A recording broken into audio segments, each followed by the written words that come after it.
سورۃ نساء آیت نمبر 157 وقولہم انا قتلنا المسیح عیسی ابن مریم رسول اللہ وما قتلوه وما صلبوه ولكن شبہ لهم وان الذین اختلفوا فیہ لفی شق منہ ما لهم به من علم الا اتباع الظن وما قتلوه یقینا۔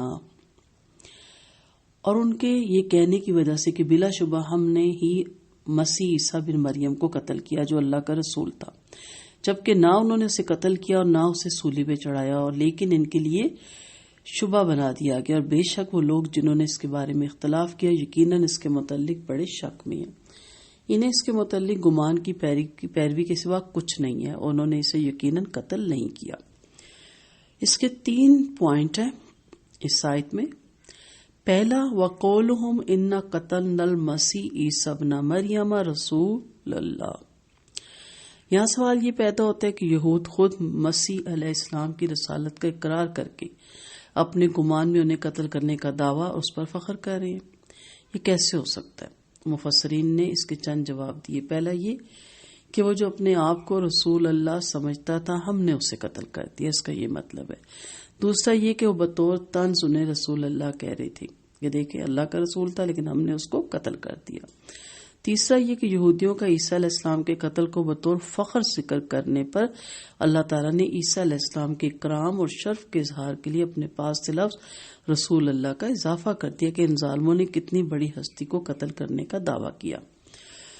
چوتھا یہ کہ یہودیوں کو نہ مریم علیہ السلام کے پاک باز ہونے میں کوئی شک تھا، نہ عیسیٰ علیہ السلام کے رسول ہونے میں، کیونکہ پیدائش کے دن ہی سے بطور معجزہ اللہ تعالیٰ نے مسیح علیہ السلام کی زبانی تمام یہودیوں کے سامنے مریم علیہ السلام کی پاک بازی اور مسیح علیہ السلام کی رسالت ثابت فرما دی تھی، مگر قوم یہود کو جب مسیح علیہ السلام نے ان کے کفر اور شرک، ریاکاری اور سود خوری پر ٹوکا تو ان کی جان کے در پہ ہو گئی، اور گناہوں نے ان کے دل اس طرح مس کر دیے کہ جس عظیم خاتون کو 30 سال تک پاک باز سمجھتے رہے اس پر زنا کی تہمت لگا دی، اور جس دل سے رسول مانتے رہے گناہوں سے ٹوکنے پر اسے قتل کرنے کے در پہ ہو گئے، حتیٰ کہ اپنے خیال میں قتل میں کامیاب ہو گئے اور اس پر فخر بھی کرنے لگے۔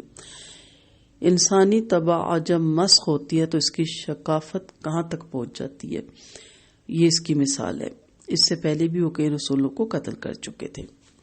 دوسرا پوائنٹ ہے وما قتلوہ وما صلبوہ ولکن شبہ لہم۔ قرآن پاک نے یہودیوں کے دعوے کی صاف نفی کی اور فرمایا کہ نہ انہوں نے مسیح علیہ السلام کو قتل کیا نہ سولی دی، بلکہ ان کے لیے کسی اور آدمی کو مسیح علیہ السلام کی شوبہ یعنی ان جیسا بنا دیا گیا، اور وہ اسے سولی دے کر سمجھتے رہے کہ ہم نے مسیح کو صلیب پر چڑھا دیا۔ یہ آدمی کون تھا اور کیسے شبہ بنایا گیا، قرآن مجید میں یا حدیث رسول میں اس کی تفصیل بیان نہیں ہوئی۔ ہاں اگلی آیت میں یہ آ رہا ہے کہ عیسیٰ علیہ السلام کو نہ انہوں نے قتل کیا نہ سولی دیا، بلکہ اللہ تعالیٰ نے انہیں اپنی طرف اٹھا لیا۔ عیسیٰ علیہ السلام کی شوبہ بنائے جانے کی کیفیت کی ایک روایت ابن عباس سے صحیح سند کے ساتھ امام ابن کثیر اور ابن جریر نے بیان فرمائی کہ جب یہودی مسیح علیہ السلام کو پکڑنے کے لیے گئے تو آپ نے اپنے حواریوں سے فرمایا کہ تم میں سے کون شخص اس بات پہ راضی ہے کہ اسے میرا ہی شبہ بنا دیا جائے، میری جیسا بنا دیا جائے۔ ایک حواری اس پر راضی ہو گئے، چنانچہ مسیح علیہ السلام کو اللہ تعالیٰ نے آسمان کی طرف اٹھا لیا اور اس نوجوان کو مسیح علیہ السلام کی شکل و صورت میں تبدیل کر دیا۔ یہودی آئے اور اس نوجوان کو سولی دے کے۔ تیسری چیز ہے اس میں وَإِنَّ الَّذِينَ اخْتَلَفُوا فِيهِ لَفِي شَكٍّ مِّنْهُ۔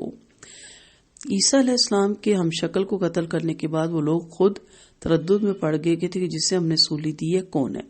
بعض نے کہا مسیح ہی قتل ہوئے اور بعض نے کہا کہ یہ مسیح تو نہیں بلکہ کوئی اور ہے۔ خود انہیں بھی یقین نہ ہو سکا کہ واقعی ہم نے انہی کو صلیب پر چڑھایا، بس ایک گمان کی پیروی کے سوا ان کے پاس کچھ نہیں تھا۔ یقینی علم تو بہت دور، وہ خود بھی اختلاف کا شکار ہے اور شک میں مبتلا ہے کہ کون قتل ہوا۔ یہ اختلاف یہود میں بھی تھا اور نصارہ کے فرقوں میں بھی ہے، جن میں سے بعض کہتے ہیں کہ عیسیٰ علیہ السلام کے ناسوت یعنی انسانی جسم کو سولی دی گئی، لاہوت یعنی ان کا وہ حصہ جو خدا تھا اوپر اٹھا لیا گا۔ بعض دونوں کی سولی کے قائل ہیں۔ قرآن مجید نے ان سب کو جھوٹا قرار دیا ہے۔